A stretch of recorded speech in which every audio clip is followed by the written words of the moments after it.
Манай Монгол улсын хууль төр засаг төрийн яамыг энэ 26 жилд ан дэндүү марзан хөгийн болгоод хайчихжээ.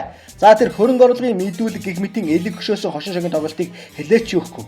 Хүмүүс тэрнийг үзээд хэл хөгөө олохгүй толгой сэгсэрч байгаа. Цөхрөнгөө барж байгаа хэрэг байх л та. Хамгийн гол нь тэр инээд нь одоо ханиад болоод төр засаг төрийн яамд нь тэр жигтэй нэг хүний мэдд орчхож. Нэг хүн гэдэг нь нэгдүгээр хүний хэлж байгаа гэдгийг одоо бүгд ойлгоно л да. 2009 онд Элбэгдорж гэдэг гамингийн сүнс ээжийнхээ ингэрт наалдаж игэр татан уйлж байхад Монгол улс тэр чигээр нулимс мэлэмрүүлэн өргөдөж байж илаа.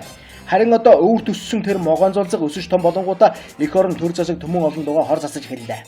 Шүүх прокурор авилгатай тэмцэх газар тэр чигээр энэ хүний төлөө бүхэлдсэн зүтгэх болов. Инхэлгэж тэр зүтгээ эсгэж байж л дээ. Тухайд Элбэгдоржийн сурталчилгаанд явж байсан хүний яриагаар бол ээжийнхээ ингэрт наалдан уйлж зураг авахулсан Элбэгдорж зураг авалт дуусангууд яасан дажгүй болсон бидтэй хэмээгээд майлалцтал энэд алдан босоод ирсэн гэдэг юм.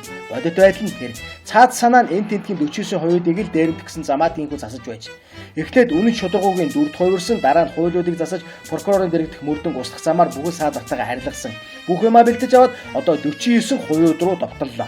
Спирт бал бором хөтийн цаймшхон үйлдвэр дахны хард өмөрлөгийн үйлдвэр гэх мэтээр мэдгдсэн л энэ хэд. Асхтын мөнгөний орд гэж бас сонсогдоод байгаа.